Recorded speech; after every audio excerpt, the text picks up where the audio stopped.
Let's get into it. Hello, and welcome back to the Kickback Lounge podcast.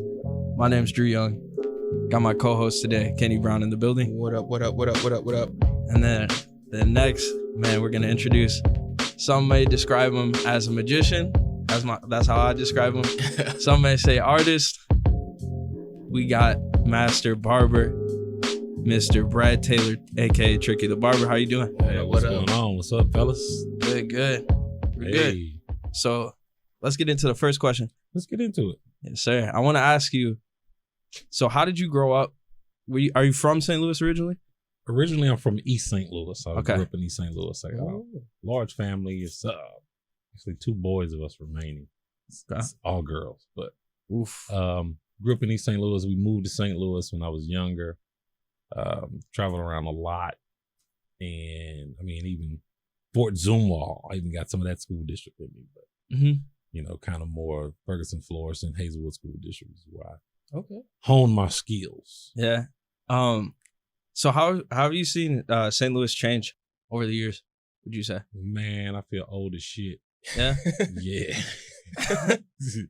I was just saying to you all when I walked in. My friends and I, we probably would have had a podcast if this was around when we were you all's age. But man, I've seen St. Louis change in the evolution of, you know, I would say a complete 180 from where we, you know, how we used to just be going this way. Now it's just kind of like everything is against the grain. Everything. Yeah. I mean, there's no honor, there's no respect, you know. Yeah. There used to be a code. Everything had a code. Yeah. You know, everything, I don't care what we did, we live by the code. Everything we did had a code. But now it's just. You think that's everywhere? You think that's just like specifically here? Well, or more so here?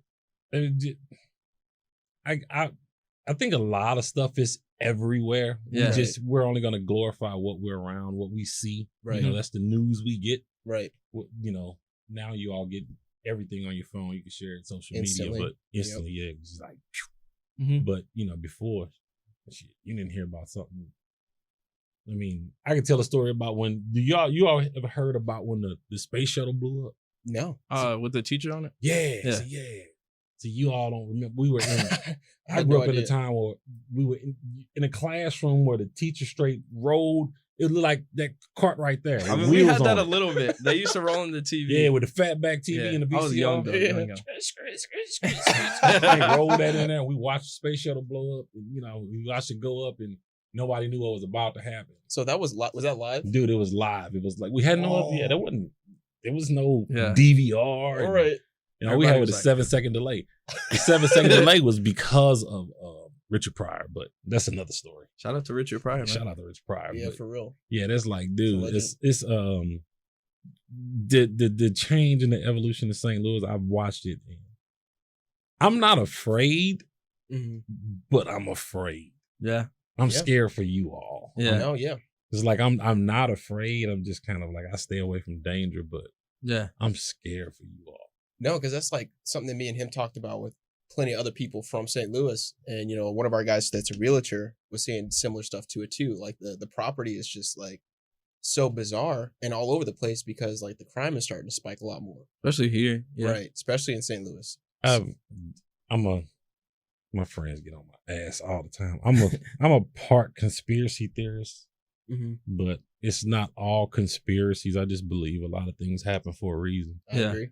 And I honestly feel like I've seen property value get diminished because crime is being paid to be committed. Right. I mean, I could see that.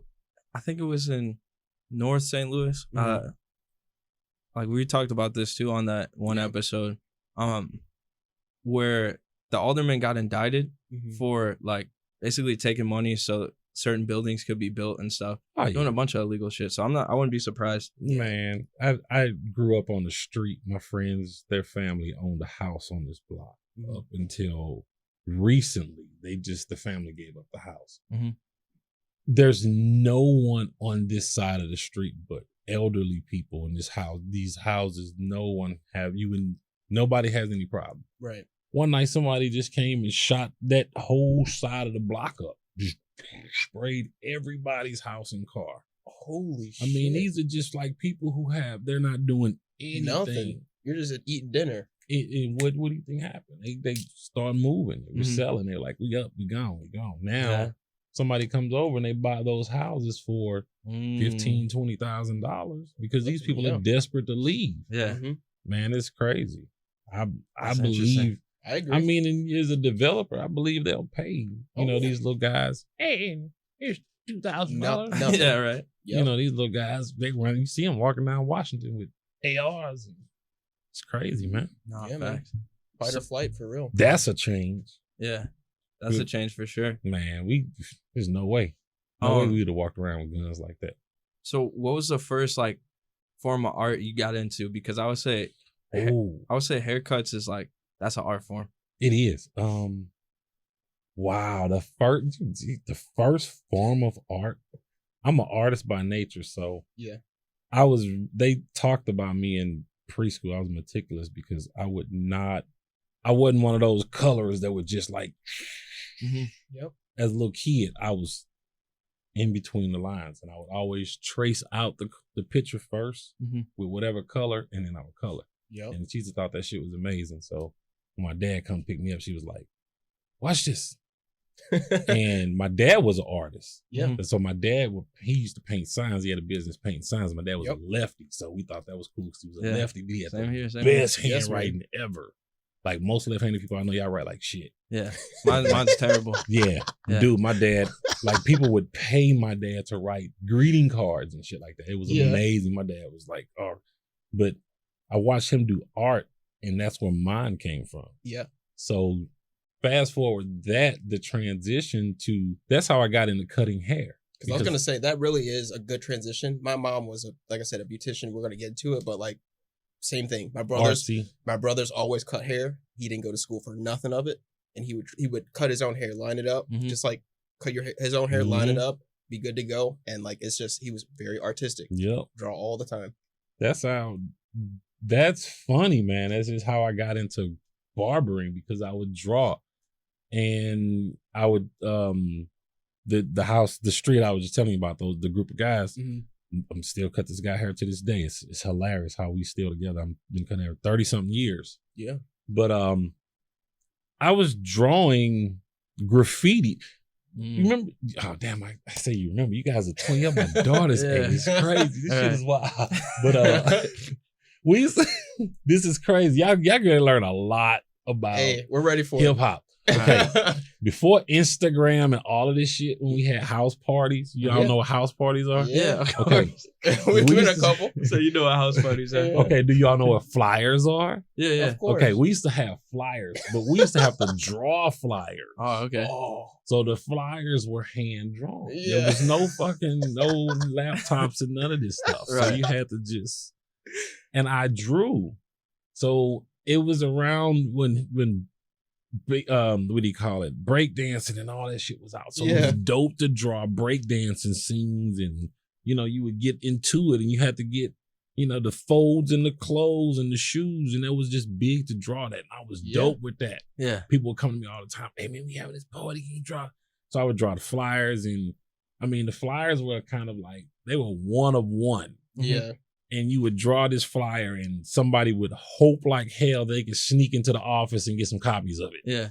Other than that, you was pencil flyer and you'd be like, hey, so man, you have to get invited to the party. If you're not invited, you can't go? No, you can go, but it was just kind of this flyer was getting the word out. Right. Bingo. There was no likes, man. It was shit. It was one. You had to post it. Listen, it was one flyer for this whole party. It was one flyer. Oh my God. Unless you can get somebody into the office to copy this shit, it was one flyer. So to be one of the guys, I won't say I was the guy, I was one of the guys who drew flyers. And to be that guy, you were kind of that was the shit. That was people come to you like, hey man, we got this party.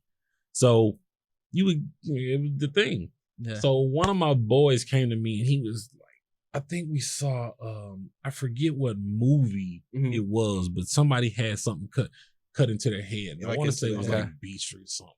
Yeah. And he immediately looked at me when we watched it. He said, "Can you do that?" Yeah. And just a rule about me. My grandfather taught me this a long time ago. Yeah. When somebody asks you, can you do something gently? You say yes. Okay. Okay. And you figure that shit out on the Right. fly. Right. It's like applying for a job. Somebody say, hey, can you do that? You be like, yeah. Yeah. You know, and I mean, if it's something that you feel like you don't want to deal with, I'm not gonna deliver a baby or brain surgery, but Right. you know, if you be like, hey man, can you build this? And I see all the shit laying right there, I'm gonna be like, yeah. And I want to figure it out. So he asked me 30 that, minutes. and he was like, can you do that? Mm-hmm. And I had never ever cut hair before in my life, Oh, but man. I had seen my mom's boyfriend cut his hair. How old were you at that age? Like, 13. ooh. So crazy. I mean, this story is wild, dude. So, I figured, shit, yeah. Saw the clippers. I didn't know about the adjustment or anything like that. Mhm. So, drew out a design. His name was Roland, but we called him Roland, you know, just in the hood. You call him Roland. Rollin. Right. So I had drew it out. That's what I was going to cut in his head because it was real simple letters. It was kind of easy for me to bop, bop, bop, bop. Right. So when I did it and he had so much space, I did, I know it sounds crazy. So I did like some pair of dice in the back. So I had Roland and a pair of dice in the back of his head. You could see it was dice. They were like 3-dimensional with the numbers. And then this kind of, I didn't know anything about fade. And so it was just the hair, outline of the hair was the design. And then I balled all the rest of this. And probably what's the name of that cut you were talking about? The Edgar cut, yeah. Edgar cut probably was that. Because it was just kind of like, so the design was in the back. He had this up top, low waves like yours. He went to school the next day. That's the Edgar. Probably is. He went to school the next day and it was like, oh man, who did that? And he was like, Brad did it. 'Cause back then, I didn't have that nickname. You didn't have the nickname, yeah. So from that, it was just kind of like, oh man, can you do mine? Can you do mine? So once again, yep. So I had these pair of rusty clippers that I didn't know what I was gonna, how I was gonna do any of this. Yeah. So fast forward, this was Did back. you have a peanut? No, man, You didn't have a no, peanut pair yet? of walls, a pair of burgundy walls. So I don't know if you all. It's so wild. Did you all grow up in the spend the night era? Where y'all spent the night at each other's houses, little kids and stuff. I would say we grew up in it, but then it got weird. But you know how parents are nowadays. Yeah, that's why I'm asking. Yeah. That's why I'm asking. See, back then our parents didn't give a shit. Yeah, Pack we're a like bag. the last era. Well, I think, yeah, for sure. I think it's because we grew up with other responsible parents. Yeah. So right. First of all, if I couldn't go over your house if my mother didn't meet your mother. Yep. Right. Yep. Yeah. There was none of this shit dropping off outside and no cell phone and texting. And this new age is crazy. Crazy. My mom, she got to get out of the car, come to the door, come in the house and smell y'all house. See, black parents do that still. Yeah. I don't know what this shit is. Yeah, black parents still do that. Well, I got a 17-year-old granddaughter. And I'll be perfectly honest. I don't know what fucking none of her parents look like. None of her friends' parents. I don't know what they look like. They just, I know the kids, they come over and I'll be like, hey, but the parents, I see them at school. I'll be like, I think you belong to. Right. But, all right, yeah. But, all right, so fast forward to my buddy comes over and spend the night that weekend. So no rewind. My buddy comes over and spend the night that weekend. Cedric comes over. I cut his hair to this day too.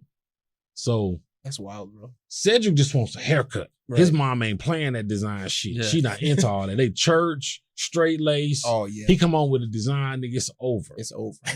So, going to cutting Cedric's hair, and Cedric would have went home with worse than a design. Because I plugged him the fuck up. And I had no idea. So, it was all like plugs here and patches here. And I was like, oh. Yeah. So my mom, so it's like, man, how do you know when you do something, when you spending the night with kids and you do something, it's like if you break something, okay, damn, how do we go in this? Like, this got to be fixed. And I can't fix this. Ain't no glue, ain't no Gorilla Glue or nothing. So he patched up and then we had to show it to my mom and my mom was like, oh my God, there's no way I could take this boy home to his parents and his hair is like this. She's like, what did you do? Mm-hmm. And I was like, I was trying to cut his hair. And my mother, I mean, that is my best girl to this day. Yeah. She is so supportive of me. And my mother was my mother was like, oh my gosh. She said, so now you want to cut hair? I said, yeah. She's like, well, what about the trumpet? What about the drums? I said, I want to do that too. She said, so you want to cut hair too? I said, yeah. So I didn't know. I was like, I just thought this is what it was. Yeah. Mm-hmm. So the next day before we took him home, my mom was like, I got to take this boy to get his hair cut. But, you know, single mothers on a budget. So she had to find somewhere cheap. Right. Of course, she found the barber college. And I had no idea that this place existed. Yep. I had no idea as a kid that there was such a place. Mm-hmm. So my mom took us to the barber college to get his hair fixed. Okay. And I sat there in amazement and I was like, yeah, it's fantastic. Oh, I was like, so you can actually come here and learn how to cut hair? And I was like, fuck school. I mean, everything after that, it was like, okay, so barber college. So my mind was fixed on, even after, you know, learning about college and growing up and seeing school days and all that kind of stuff and a different world, and it made me want to go to actual college. I still was like, I got to go to barber school. Yep. And it was the same with my mom. Like I said, she went to West County Tech. And so she went for beauty, just be a beautician, and same thing. See, that was high school. That was high school. That was dope right there. That was high school. So see, I wish I could have done that shit. So was this after that you got to see the barber college? Yeah. I saw the barber college. Right. And that was like middle school when I plugged them up. Right. But I didn't, you know, we didn't know about, for some reason, the tech school, and that pisses me off because they don't really push it to tech other schools was outside the county. Well, it was kind of like tech school was where you sent the kids that didn't want to do nothing. That too. And that now as an adult, that pisses me off. Yeah. Because they completely 180'd it. Bingo. They completely 180'd it. Hey, kids. South Tech Tech, West school County is where it's at. Yep. Yeah. Tech school is where it's at. Fuck that other school. I'd agree. They're sitting around and changing classes. Yeah. This is the skills that pay the bills. Tech school is where it's at. And they flipped around on us because they wanted us to just, they wanted our generation to just be education. Yep. And get the book knowledge. Yep. Nobody can take that from you. Of course, nobody can take it from you, but you can't do a fucking thing with it. Yeah.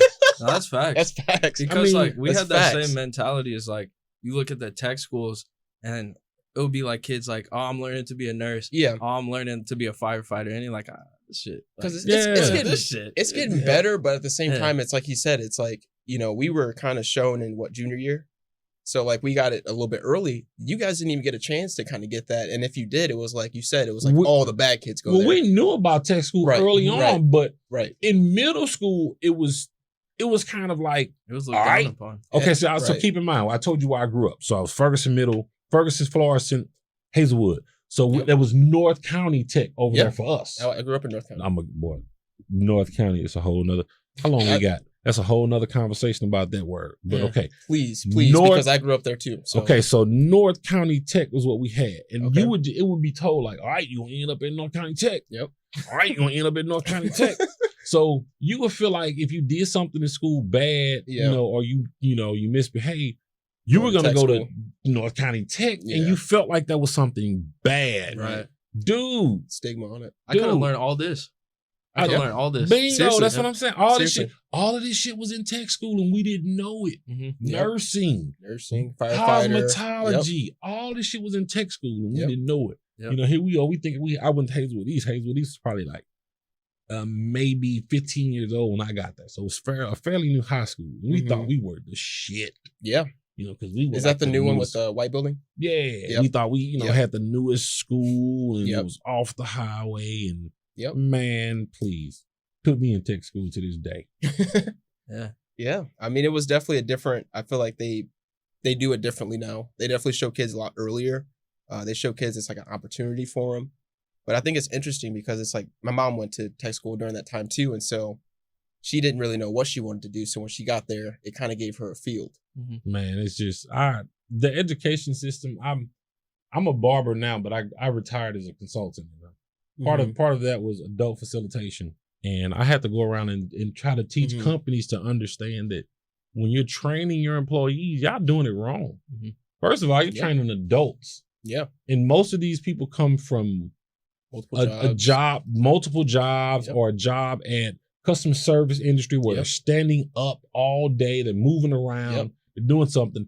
And then you put them in a training setting where they're sitting down, they're listening to some monotone person, they flip through a manual, or they're clicking on computer screens. And I said, you're trying to train people who come from a moving environment to all right, and then you shovel the information down their throat. I said, you got to do it a different way. You have to think about ergonomics.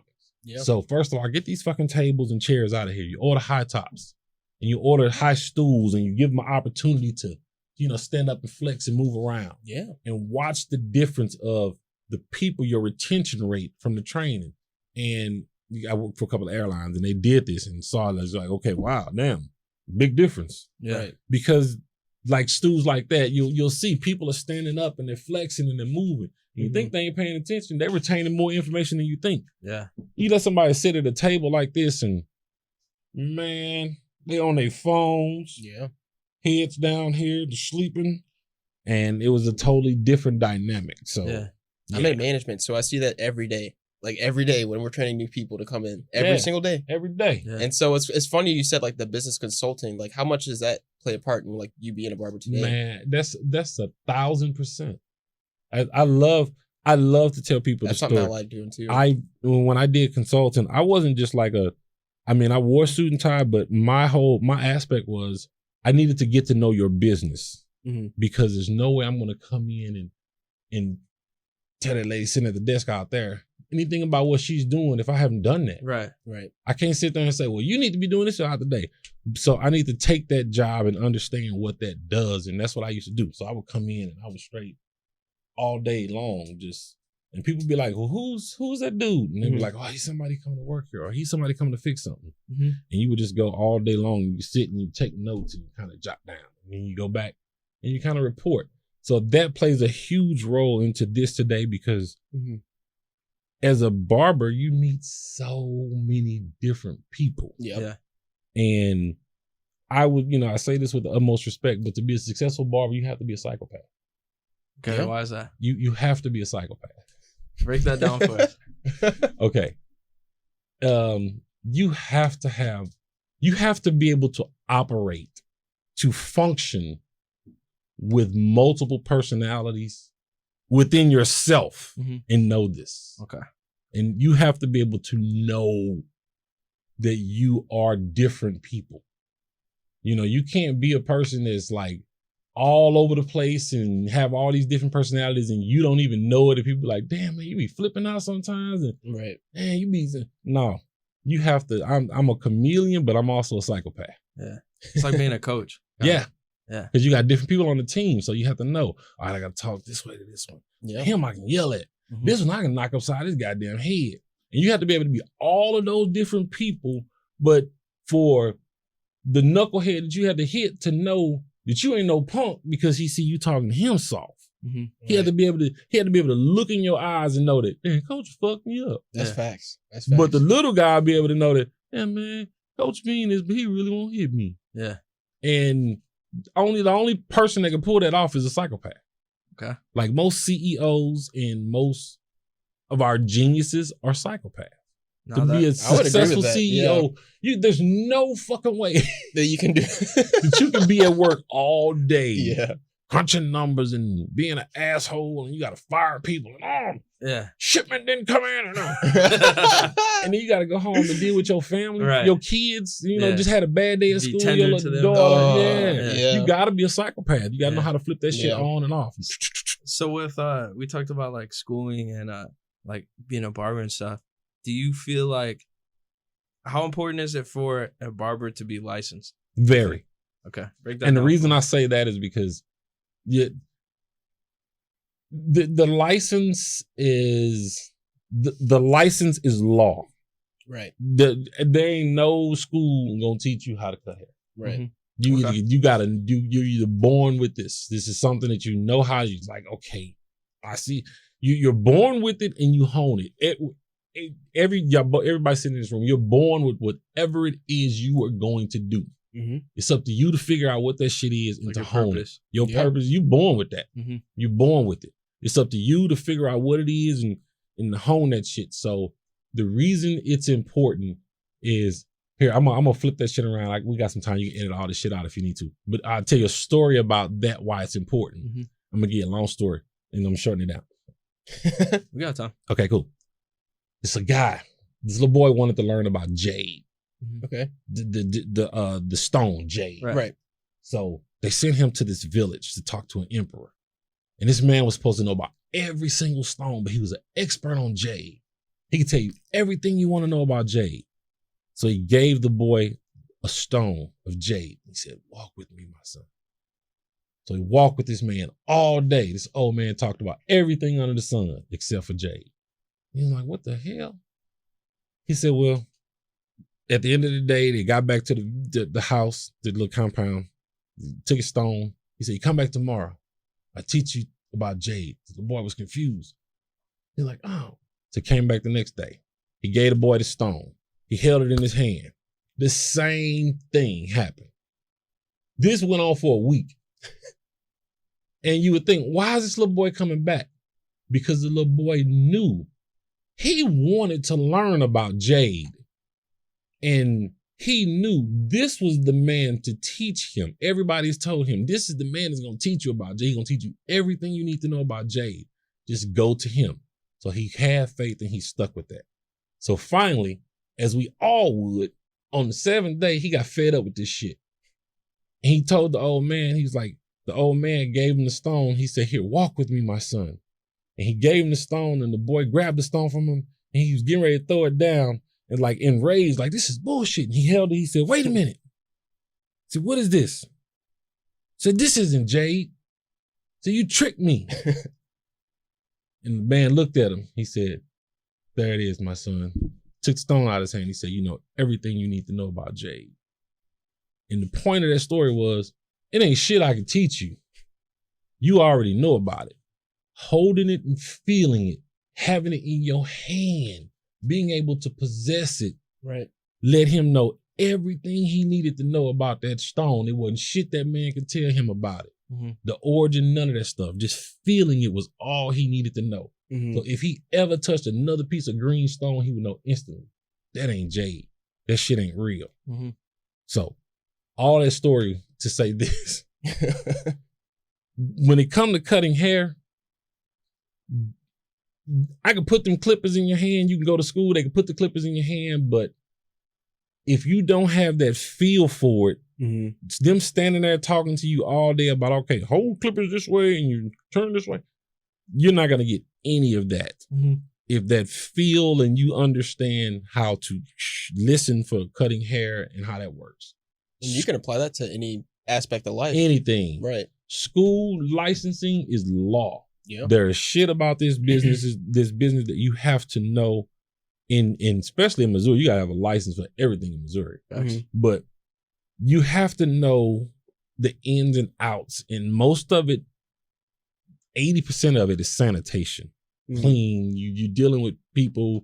The origin of this business was actually doctor and dentistry. So you're dealing with people's skin. You could draw blood. You have, you're breaking skin cells. You're cutting hair. You're exposing everything. So you need to know all of that and what, aspects of the body that all entails and how that shit grows and the vitamins and the nutrients. You need to know all of that stuff if you're going to get into just cutting hair.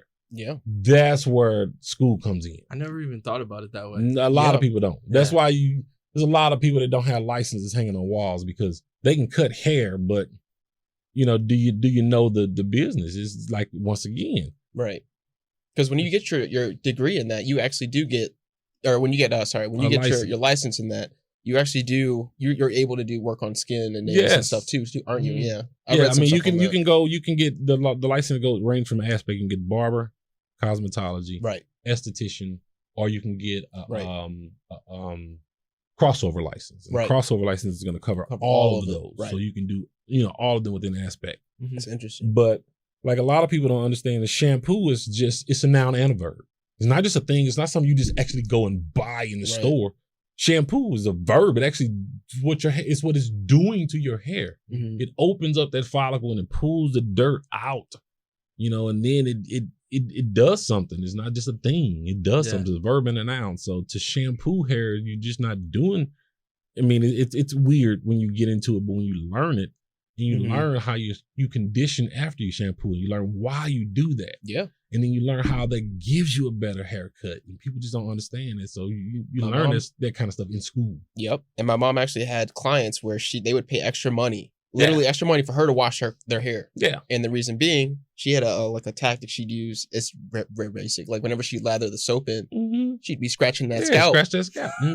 No, for real. She'd scrap that scalp. Like it would be, that was her thing. She would always scratch it, to the point of it almost hurting a little bit, but she'd get in there and make sure you got a clean, fresh shampoo and conditioner. Like people would pay extra money for that. Okay, fun fact. I'm a barber and a cosmetologist. I went to school for both. I have hours in both. Okay. And cosmetology school was the funniest shit because I was the only straight guy there. There was another guy there. And he was funny as hell. I mean, that was my boy. Right. But I was a straight guy there. These old ladies would come in to get roller sets. And roller sets back when I went to cosmetology school was the shit. You come in. I think a roller set was like $25. Yep. They literally would tip me $20 for the shampoo. And I would have, like Saturday morning, I would have 3 or 4 old ladies lined up to do roller sets. And it was the funniest shit. I just come here to shampoo my hair and you get to this scratching in. And back then, my nails were a little longer, so you had the fingernails, so you could really scratch. Really get in there. So, man, it was the wildest thing. But that's when... People like that. It's one of those things. It's like...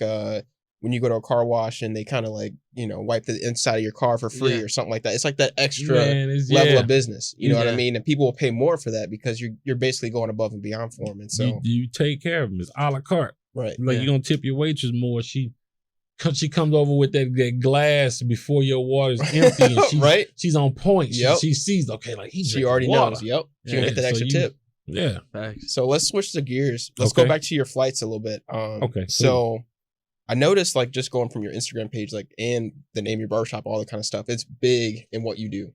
Oh, yeah. So where did the flying come into part? Like, I know you said you did some consulting with flying, all that kind of stuff. I've never flown a day in my life. So I want to know, like, the do's and don'ts. You never been on a plane? Never. Okay. Never. All right. Shout out to my boy, Rod Harris, First Class Barbershop STL. That's my boy, Gerard. We've been friends for over 30 years. He's the owner of the shop. We're like friends. We're like family. We're more than friends. Okay. I mean, we love each other. We fight. We argue all the time. I mean, but that's my boy. He owns the shop. And I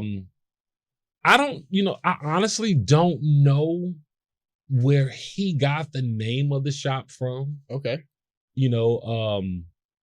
I've been there, with him forever. We've never talked about that, but I've always put my little spin on it. When I look at First Class, I just kind of say that this is the first class that most young men be in. Gotcha. This is the first class that a lot of them are going to attend. And to say that because this is the first place they're going to learn some shit, the barbershop. And we're mindful of all of the things that are around them that they're soaking 100%. In. As men, the way we look, the way we present ourselves. Yeah, we talk on the level of street talk and barbershop talk, but it's to the fact where when we have little kids in our chair, we can explain to them, why we say nigga the way we say it, and how we feel about this. And, don't you go to school and say this? You respect your teacher, and we teach them that you're building identity. Exactly, but they understand that and a lot of them. I grew up and I remember, the barbershop was like the first place I learned that. That was the first place I learned that. Yep. So that was my first class. Yeah. So for me, that's where I translated the name of the barbershop from. Now, Rod, I don't know where you got it. I just know it was first class, top notch. That's how we roll. That's how we do. Right. But you translate that into, I was in the airline industry. I retired. I was over 16 years. Oh, wow. And I got a forced retirement, but that's a different story. But just being in that industry, I've traveled around a lot. Right. And knowing how to cut hair, something you never, ever, ever get rid of. You're going to take that with you forever. Nice. So I would be places and, I got to cut my own hair or do something. And people would be like, oh, man, you cut hair? Because I would travel with my stuff all the time. Right. Your clippers. Or I would come into a training class and I would be looking like I just got a haircut today. And people be like, oh, man, you done found a barbershop around here? I'm like, nah, man, I did my own. What? So, and it went from that to, okay, meeting these people in different places to now, hey, man, I'm getting married. You think you can come, cut my hair? And then they'd be like, okay.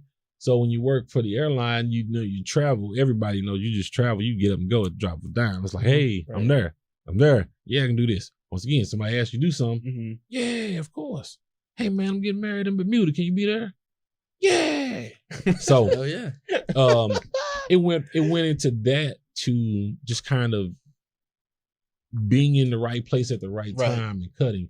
And I keep my passport on me at all times. My wife knows I could call you in a minute and be like, I'm getting ready to go through customs and I got to go to another country and I call you and I FaceTime you, but baby, they offered me like $3,000 and she'd be like, all right. I'd be like, I'm just there for the weekend. I'll be back.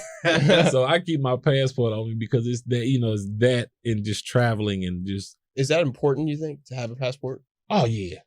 That's for your generation. Oh, man. Yeah. Dude, a lot of people, this going to get me in a lot of trouble. And, I'm married 3 times. And I would say this I look y'all in your eye when I say this. I look everybody in your eye when I say this. This is from a brother that's married 3 times. Get some stamps on your passport before you pick your mate. And this is for ladies too. Let's go. This is for ladies too. Get some stamps on your passport before you pick your mate. Okay. And I think that's so important. And the reason, you may come back. Is that for men or is that women? That's for women. That's for both. Anybody. Okay, that's for y'all whole like, y'all generation in general. All right. Get some stamps on your passport before you'd be surprised. You pick your mate. A lot of people don't have a passport in our generation. That's why I say that's that. That's what I'm saying. A lot of people don't even have a passport. Mm-mm. And I say that because, man, so many people are born, live, and die in a 50-mile radius. Mm-hmm. And it's crazy because this fucking world is so big and you meet so many people. And the one thing I can tell you about a passport and being in the airline industry and traveling all over the world, the United States passport is the only passport I've ever seen. And I can't say if this is fact, but I can just say that I've ever seen with my eyes. Right. And working in the airline industry, I've probably seen almost every passport from every country that I've had to deal with. This is the only passport that has a spot for race. Let me say that again. The United States of America's passport is the only passport that has a spot for race. Because this is the only place where that shit matters. Wow. That's when you crazy. go anywhere else, dude, you're a black man. That's it. Yeah. That's it. You're not African American. You're not a nigga. You got darker skin. You lighter skin. Did you go to Brazil? Or Belize, and they're gonna instantly start talking Spanish to you. Yeah. Because there's somebody over there that look just like you to speak Spanish and it's their nationality. Right. They don't see none of that other bullshit. I don't know why they do that shit. That's why is that in America? Why is that ingrained? Because think about the word. What is that word? What, the race? No. Yeah, what is that word? What is race? What is a race? It's all like, at the end of the day, it's all like made up. Right. What is a race? Because you can have ethnicity. No, you're saying competition. What is competition? It's competition, man. Yeah. It's competition. Yeah. It's competition. So that's your place in line before you walk through the door. In this race, this game of race, that's your place in line when you walk through the door. White, black, Asian, Hispanic, other. That's your place in line. That's true though. That's your place in line. Anywhere else, I'm tell you what they do in any other country. They look at your passport. They look at the color of your passport. Fuck the color of your skin. It's the color of your passport. And when they see that blue passport, that's when the bullshit's gonna happen. Because when Trump was in office, I'm telling you, hey, that's when you would go somewhere and you would pop out that American passport and people, oh, fuck Trump, man. You're like, hey, man, I'm not the president. I didn't, I just live there. But is America's impact on the world still that big? Man, it's huge. Our money matters everywhere. Damn. You can go anywhere, and I'm telling you, anywhere you go, they want American money. When you watch documentaries and you watch bullshit and you see how they pull bundles of cash, you'll never see them pulling bundles of rupees and shit out of nobody's. What are they pulling? Bundles of hundreds. Ben Franklin's. American dollars. Man. American dollars. Yeah. I don't care where you go. Even over in Dubai. What are they pulling out? What they flashing over there? They may be US dollar. It may be expensive to live over there, but our money goes a long way everywhere. You just have more of it over there. So America has that much influence. That much power, What's the coolest place you ever been or the coolest shit you ever seen? The coolest place I've ever been. Amsterdam. Okay. And that was kind of like and that would equate to the coolest shit I've ever seen, because Amsterdam was that was a training trip. And it was kind of a training trip where they really didn't need us. It was more of a symbolization to be there. So it was like after we got finished for what we were doing for a couple hours, it was a free for all. And motherfucker, you give me a free for all in any city, in any country of this world, I'm gonna take a free for all. I'm gonna rent a car. Dude, I keep credit cards on me. I'm gonna rent a car. I get on a bike. It's Amsterdam too. So. Right. It's Amsterdam, public transportation. So I get on a bike. So that's what I did. I biked it around. I got on shuttles. I just asked how to get, I just wanted a coffee shop. That's what they call, where you smoke in Amsterdam is coffee shops. I just wanted to see this so I could take pictures and be like, oh man, I went there. So that was my little journey. And somehow I stumbled into the red light district. What is that? What is that? I never heard of it. Oh, wow. You got to explain it too. Oh, wow. The red light district is, come on, man. The red light district is anything goes. It's kind of, you're going to find it's the prostitutes have it's the Moulin Rouge, but I mean, it's not like prostitutes like you, not like standing on the street. They get a bad rap here. Yeah, they get a bad rap. Yeah, they get a bad rap here, but they got like houses. So they're in the windows of the houses. There's no street walking. They're straight like in the windows of the houses promoting themselves. Yeah, when you see the red lights, that's how you know. Oh my God. So as a guy that's just stumbling, walking around by myself, and shit, we got time to kill. Hey, I'm just walking and I'm, just seeing all these women in the windows. And the first part how it went was I saw a lady that kept popping up like over the windowsill. Yeah. And I was like, well, what's that about? So, it's a canal. So of course I'm gonna sit there and act like I'm gonna watch the traffic and the what do you call those? The little gondolas go through the canal. And I'm sitting there looking at that like, of course I'm peeking up every once in a while trying to see like what's going on up there. She keep popping up. She keep looking at me. and what caught my eye was because I could see from like here up. Right. And all I could see from here up was she had no top on. Yeah. So like at some point, and I'm looking like I said, at some point she gonna have to stand up because it looked like she on her knees. So I want to see what's going on. I want to see. I'm in the red light district. So the next thing I know, when she were from where she is, I see a pair of legs pop up. Oh, you're like it's go time. But keep in mind, but rewind. I don't know I'm in the red light district. Right. I stumbled into this. I'm just walking thinking that I'm a block over from the coffee shop, seeing the sights. Yeah. It's 4:00 in the daytime. So I'm all like, all right, cool. So after I sit there for a minute and I kind of dawns on me, it's like, okay, oh.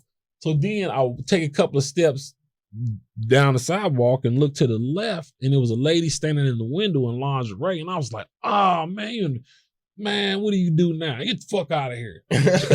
So I kind of panicked. It was like, oh man, let me break. but I'm still walking and looking like.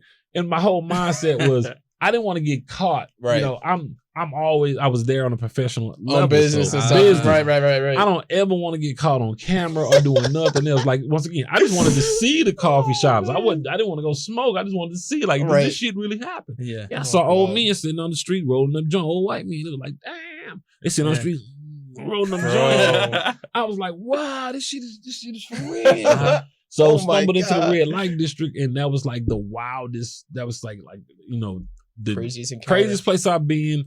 The craziest encounter was that, and if another one would be in Jamaica, but that's like, whoo. Oh, bro, you went to Jamaica? Oh man, I've been so many countries, yeah, but Jamaica was. It was. Put it like this. Jamaica was the only place. This is the only place I've ever been to. Mm-hmm. Where in a club, I've had a woman ask me to buy her a hot dog. Yeah. Not buy me a drink. Mm-hmm. She straight up was she like, hungry. She's hungry. Hey, dogs. They straight up they dance like that. They be going crazy. Buy me a hot dog. Yeah. And I mean, that was a line. She walked up to me, buy me a hot dog. And I looked at her and it was kind of like, how could you How do you interpret that? Because it's just weird. How could you turn that down? It's so weird. It's like off. It's not a drink. It's like it's not buy me a drink. Buy me a hot dog, because your mind constitutes is that's cheap as shit. Yeah. I could do that. Yeah. No, fact. Yeah, your mind is like, damn, bed. Bed. She ain't saying no drink, $2. Bed. And that was the craziest shit. It was like, buy me a hot dog. I know this girl from Adam. She just straight up walked up to me. She's like, buy me a hot dog. But then my dude, man. the guy that I was there with, he was kind of like my tour guy. Shout out to Desmond. I don't even know if you're still in Jamaica. I wish you were. I would come back and find you and we can kick it like a motherfucker. Shout out to Desmond. He was like, he walked up to me right after. And it was so funny. He was like, yo, don't buy the girl a hot dog. Why? Oh, no. He's like, don't buy the girl a hot dog. And I was like, no. I was like, damn, it's just a hot dog. Right. Yeah. He was like, no, she sees you American guy. She wants to see how much money you got. She said, you go buy the hot dog and you pull your money out. And then she can assess the whole night. She said, so now she see how much money you got. She's going to work you the whole night. Yeah. And then I was like, what? So then he was like, yo, man, every girl in Jamaica is a working girl. Oh. And I was like, huh? I said, what? He said, yo, man, every girl in Jamaica is a working girl. And I was like, damn. Nah. So then he had to explain it. He said, yo, is she 14? Is she 40? She's a working girl, man. You got to take care of family. Mm-hmm. And I was like, damn, that shit just, it didn't dawn on me. Right. It's like, damn. So then you start, if he says that in a club, you start looking around. And I start you start noticing it? I start noticing like, damn, all these dudes getting hustled. Is it not the same in America though? No, fuck no. It's not the same. No. I mean, I wouldn't say no, so. It's not the same. They're not sizing up like that. I see a lot of it like that though. No, because the reason I say it's not the same is because going into something with that knowledge, these guys don't know. Okay. Right. Okay. I take y'all over to Jamaica to kick it. Y'all, we going over there to kick it. We go to the club. Oh, yeah. And you don't have the knowledge of knowing that this chick is just giving you all action all night long, making you feel like the king. Right. At the end of the night, she getting ready to hit you with a bill. Yeah. And I ain't talking, I'm talking like, y'all getting ready to go back to her place. This is a whole game. And I'm talking, they know how to get the money out of you. Because when you're a brother and you standing there and it's up and you naked, you giving up whatever you, hey, let's go on, let's finish on up. Let's finish on up. So they know. So yeah, man, that was a while. Luckily he came over, he was like, yo, don't buy that girl a hot dog, man. Because you were like, yeah, let me get you a little hot dog. I bought like a hot dog. Yeah, let me get you a little hot dog. Get your little Frank Tiger. Johnsonville brats. I've been there with drinks before, and like I probably buy like drinks for girls probably like 2 or 3 times, and that's all it took for me to learn my lesson. Man, I used to be Mr. Nice. My friends would tell you the story. Man, I bought an umbrella for. I would buy the crazy shit. I wouldn't buy you like buy me a drink was so simple. I think that's why buy me a hot dog was the shit to me. Because you're just like, oh, that's a deal. Buy me a drink was so easy. It's like any girl can do that. Any guy can do that. You know, buy me a drink. That's what you come to the club to do. But you know, buy me a hot dog. It's you think you're going on a date after that or something? That's like, that's some gangster shit. I'm feeding you. Yeah. So that's why it was like a challenge for me, man. But I'm telling you, just the whole dynamic of it's wild, bro. Yeah, when you know that. And when you walk into a situation, and you're like, okay, nope. That's what I'm saying here. Like, if you walk around, even like you go to the club and you walk around and you have that mentality, like you know that it's girls out there doing that, right? Yeah. It's like buy me a drink. I've seen it so many times. Like we'll be at the bar and shit, and girls will be like, they'll be like acting nice to you and shit, trying to get a drink. Like, oh, can you buy me a drink? And like, I was with Max one time. He's like, he goes to the dude next to us. He's like, hey, she wants a drink. And then he buys it. And then we're good. Okay. And then she don't talk to him after. So now you equate that to this. Now that's here in St. Louis, right? Mm-hmm. Okay. Now you equate that to a tourist town. Yeah. To where, you've been to Vegas and you've been out before? Vegas, okay. Yeah. How many times have you gone to Vegas and you gone to Dre's on a Friday, and then you turn around and you go back there on a Saturday?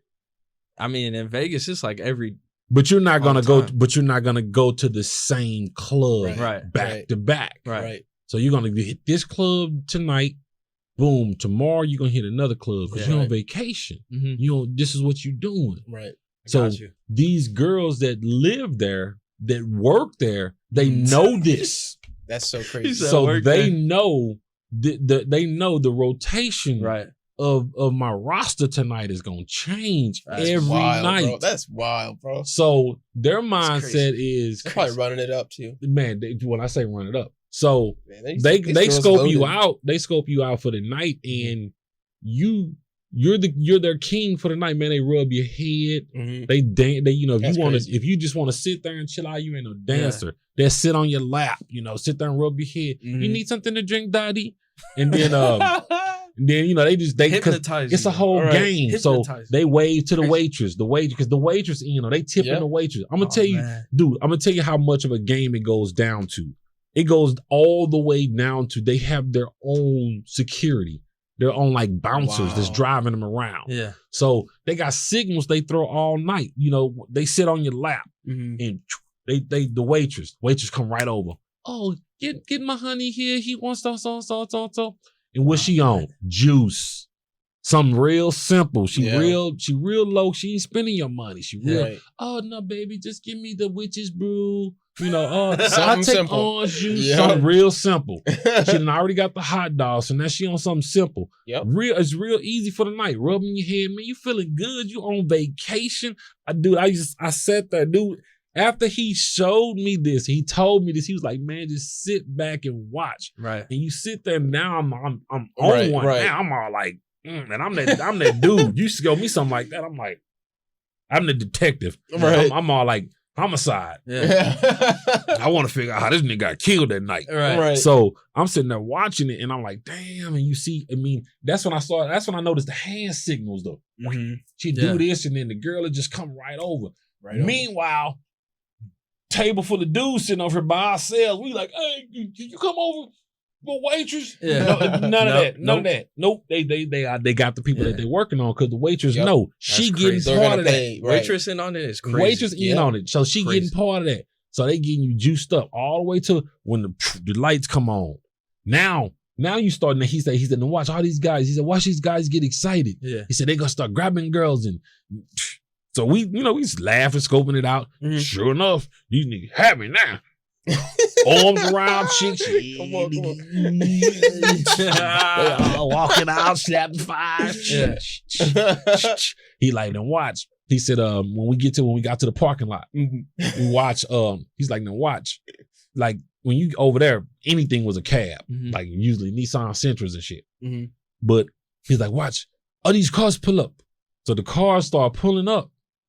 Big dudes, but just like the guys don't trip off of it. Like, where did this car come from? Right. You know, she gotta know this dude. So, but you comfortable? They all like, ah. So he scoped the whole thing out. He was pointed out. He said, each one of those guys, he said, each one of those guys go back with those girls to their place. They all got their own house. He said, they get those guys naked. And right when they're naked, they tell them they want $200-$300. And they owe them. He said, and then you got this big ass guy sitting outside of the door. Bro. He said, what do you think these guys do? These guys are scared. They're on vacation. They give up their fucking money. He said, you were going to get robbed tonight. Damn. And I was like, first of all, That's I next just level. bought a hot dog. I'm about to say, like, hard what? with her. But Oh, man, yeah, so it's a whole game over Yeah. there. But yeah, Jamaica is, That's wild, bro. yeah, Jamaica's wild. Nah, I I seen it. can't do it. I see smaller versions of that, not the whole Mona Lisa shit Right. that they got Oh, going yeah. on. But I can't do all that. no, Nah. I do want to talk about. So you had this topic on your Instagram. It was like male enhancements versus like female enhancements. Oh, yeah. You want to break that down because like Yep. I know like when I get my hair cut, you fill it in. Sometimes get the enhancements and it's like it's cool. Man, I get in trouble. And once again, I'm married. I ain't looking for no fan club. I don't need the friends and all that. A lot of people like, man, it's a lot of stuff that I don't post, Drew, that people be like, oh man, if you said that, you might lose a lot of customers. Right. A lot of people gonna be mad. I was gonna post something about temp tags one day, and then I forgot. I cut this girl's sons. She got 2 little boys. And I was so pissed off the day that I came to work with the temp tags. Yeah. And then I cut their hair like shortly after I got to work, and I walked outside and she was getting in the car. She had expired temp tags. And I was like, damn. And she come every week. I said, I would have lost her. Like, Yeah, she would have been gone. so it's stuff like that I be wanting to say that I kind of reel it in. Yeah. Okay, but this enhancement deal. Okay, here's the deal. As men, we get a lot of heat. And I'm bald, so, I can imagine. I'll get there one day. That I can imagine, man, the heat that you got some time. Yeah. Mine was, I was like, I didn't have none of this. Mm-hmm. So I would just come in and get like real low, like, okay, man, just take me low. And you still see my waves. My barber, man, JD, shout out to JD. JD was like, man, he'd be cutting my hair. So then one day he was like, man, fuck this shit. And that's how we had that friendship though, where he could do that. I was like, oh, what? So he cut it all off. I was like, oh man, I'm sitting in the chair and I'm all like, man, what? So then he but you tall and you got the MJ. Well, this was hold on. So you this can pull out the once MJ, again, this is all. It's funny how this segue plays in, but we should have a show together how this all segues in to ladies.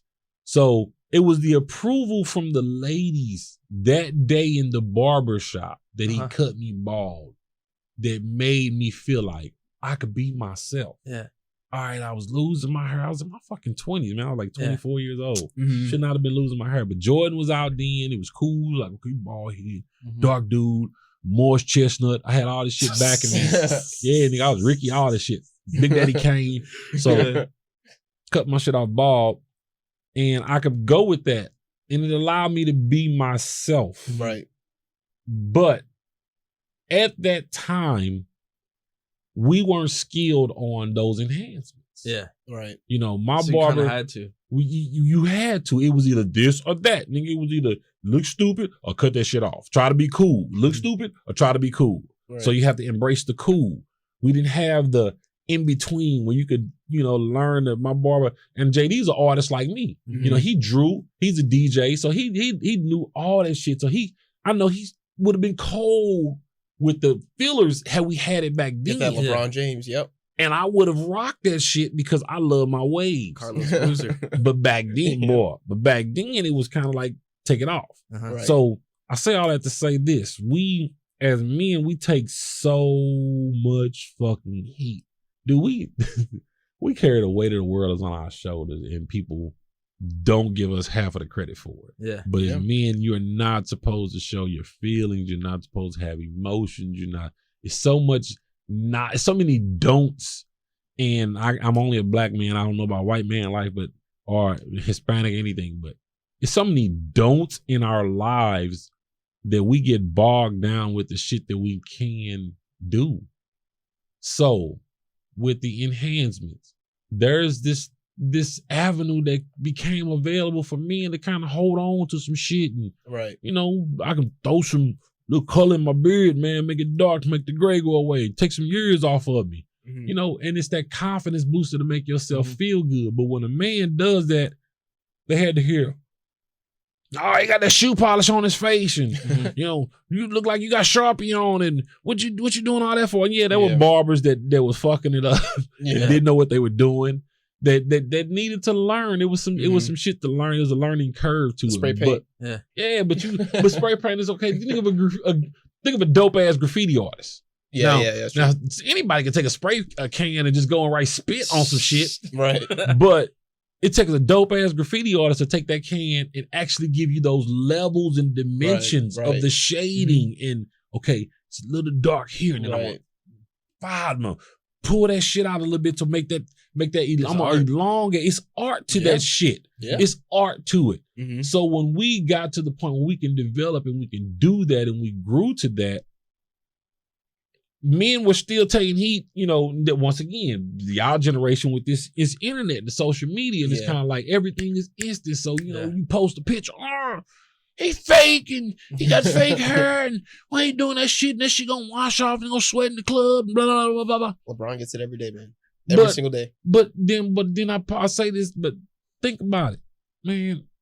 Every woman that you know, unless she's a straight naturalist, every woman you know got on makeup. That shit gonna run when she get hot, when she sweat. When she wipe, it's gonna wipe off.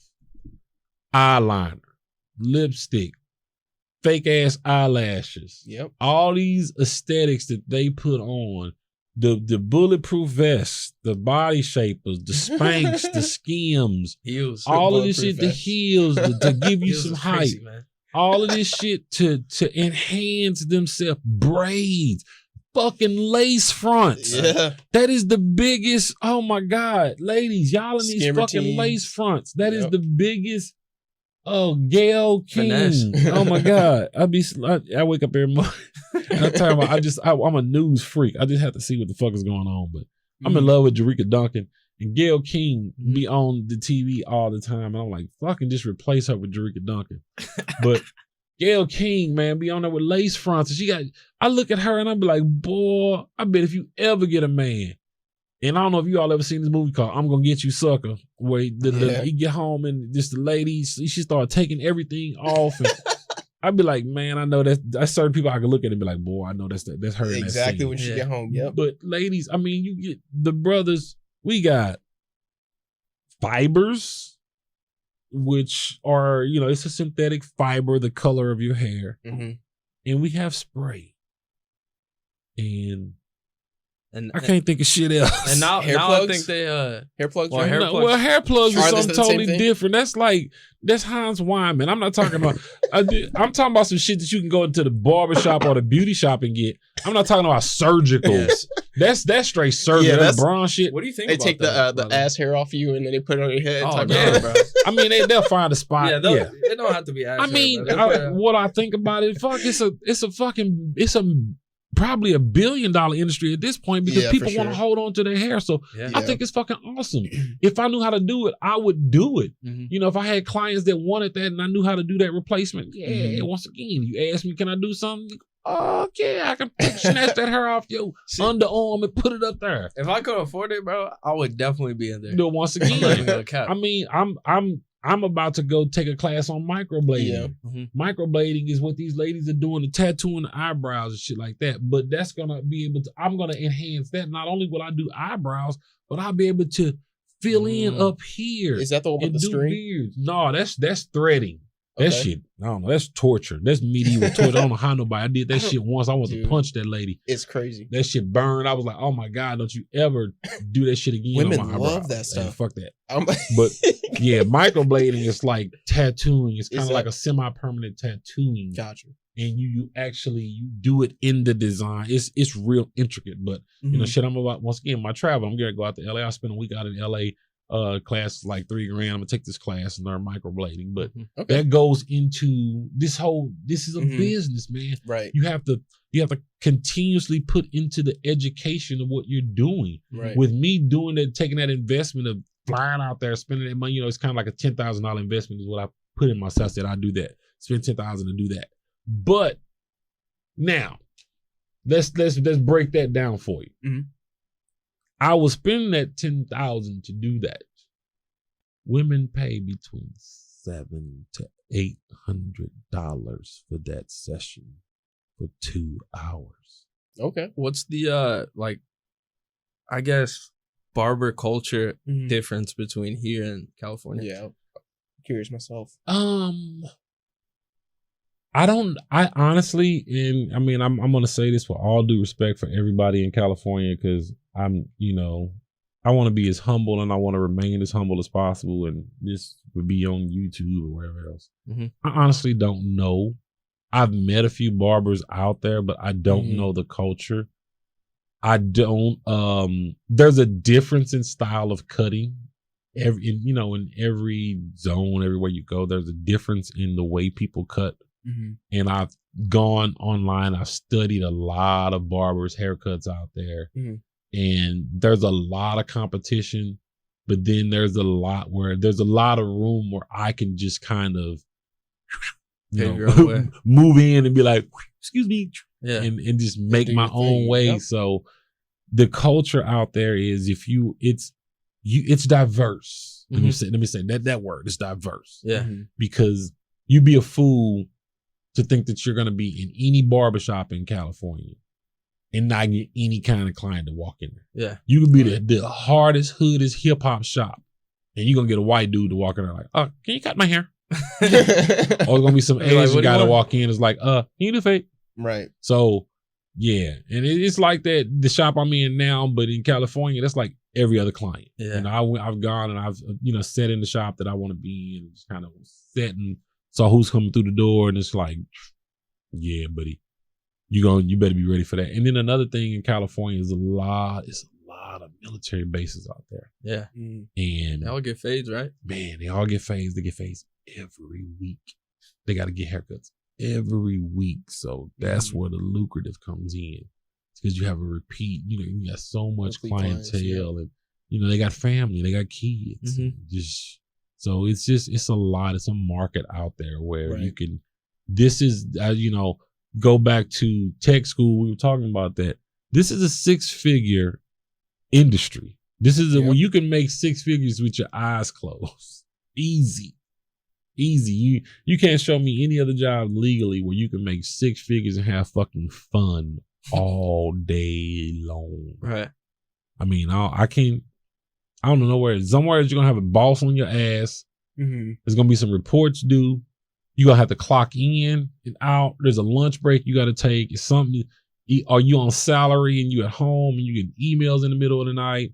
I get texts in the middle of the night, but you got any openings on so-and-so day? And I'm cool with that because that's easy to shield and field out. But check the app. Yeah, check out I'm Booksy. Yeah, check me out on Booksy. Yeah, in First Class Barbershop, STL, Bradford Taylor. Yeah, check me out. Just you can see my whole schedule on there. I block out days when I'm not there. So, but all of that. But yeah, 6 figures, man. It's amazing how that's without retail. So imagine if I threw retail in this. I mean, I sold a few items last year. I reported a few items for retail, but that was minuscule compared to just cutting hair. Cutting hair and your tips and things like that. So if anybody's thinking of going into this industry, once again, these are the skills that pay the bills. If you can't do nothing with your hands, man, you could think all day long, and I'll think you because first of all, my hands are working and my brain is working. So that's twice. While somebody else with a degree is just sitting there trying to figure it out. I'm thinking and moving at the same time. So I'm twice as far ahead. Yeah. So, what advice, like outside of that, would you give to somebody trying to get in the industry? Be like just even looking at like this meticulous to the point where these stickers have to be. I had to lay them out a certain way on my laptop. just looking at your hair, it's like, okay, when you come in, it's like, okay, I see this, and you know, you can't just go into it like, oh man, I just want to cut some hair and maybe make some money and blah blah blah blah. Right. For me, it's more of I care about how somebody feels when they leave. And that's where so if you don't have a passion for something like that, if you don't have that feeling for it, this ain't for you. Yeah. That's one thing I like though too, because like you do spend like a decent amount of time like cutting one person's hair, but like some people do it like quickly, and it's just all comes down to what you want. I won't say it's not right, but some people like that. Some people like the all right, this person's gonna take care of me, take care of my hair, and like that's, you appreciate that. Some people want that in. Okay, just think about it this way. Do you know how McDonald's came into existence with their philosophy? Okay, there's a thing on there's a documentary you got to watch on Netflix, right? It's on Prime. Okay, and it was just kind of like, because some people just wanted that fast shit. Right. They just wanted it. You got to pick up something to eat on the way home, have it to go, boom, boom, boom, boom, boom. But then they were competing against like Big Boys. There's a restaurant called Big Boys where you can bring your family, you can come in, you can sit down, or you could pull up outside on the curb and they would come out and bring you food. But it would take some time. And people didn't like Big Boys once McDonald's came along because they wanted that, oh, we could just grab it and go home. Right. It's just quick and it's already made, it's easy. So that was cool for a while for McDonald's. But then people started to think about they were missing something with that dinner. That's where we used to sit down and talk to the family. Right. You know, even at Big Boys, we sat at the table. You know, we can discuss what happened with the day. And when they realized that they were missing that, they wanted that back. Same thing with the barber. There are barbers out there that's going to give you that quick so you can get in and out and get on your day. But I got clients like you and another client like this guy named Nate cracks me up. Nate is my every Saturday morning at 8:30 standing appointment. Nate, so laid back. Man, shit, this is the only pampering I get to do for myself, man. It's like me going to the spa, man. I appreciate that little 35 minutes you give me, man. I sit in the chair, man. I feel good when I leave. Shit, man, I tell my girl, leave me alone, man. Saturday morning, man, that's my spa time.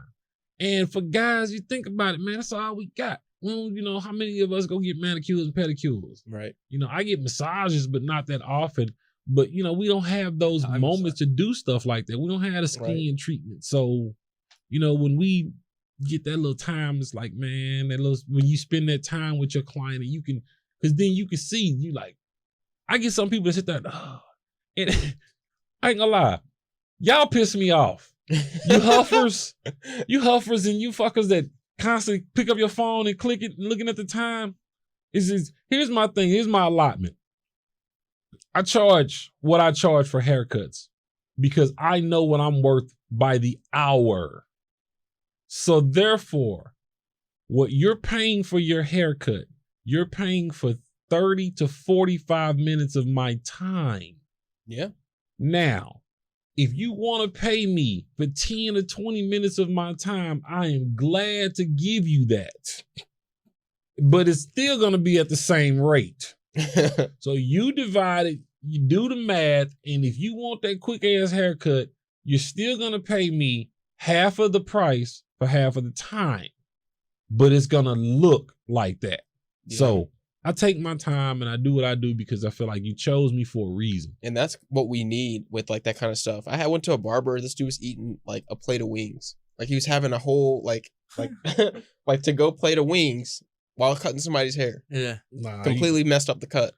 First and foremost, this is a business. Yeah. He was old, but it was like, it's a business, and but once again, what I tell you, it's a 6-figure business that you fucking have fun.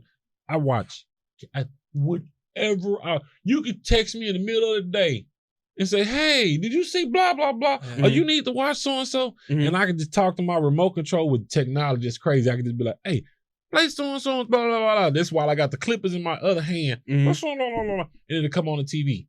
Right in front of me. Yeah. I got an earbud in my ear where I can listen to the TV that nobody else in the shop hears. Mhm. I'm doing all this at work. This is while What's I'm up, at bro? fucking work. Mhm. How many of you sitting at your desk or on the assembly line or doing whatever that you don't want to do, that you hate doing? You hate these people around you. You hate going there every day. You're doing something that you don't want to do every day, and you getting paid peanuts. Right. While you talking shit about barbers and beauticians, and like, that ain't no money, that ain't no profession, and then you got your auntie in your ear. What the hell you want to be a beautician for? They don't make no money.